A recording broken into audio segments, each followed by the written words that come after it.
Childhood experience. Sugat. Langit, lupa, impyerno. Impyerno. Saksak, puso, tulo ang dugo. Patay, buhay. Umalis ka na dyan sa pwestuhan mo.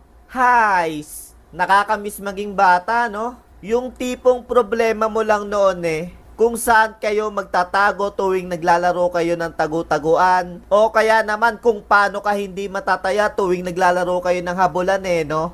Ngayon, ang problema mo na kung saan ka magtatago tuwing hinahanap ka ng pinagkakautangan mo. O kaya naman kung saan ka tataya tuwing tumatalpak kang busit ka. Tapos noon, ang isa sa mga naging problema ko kung paano ba ako uuwi ng may sugat sa tuhod. Oo, tama. Sugat sa tuhod. Kasi ngayon yata, ang problema ng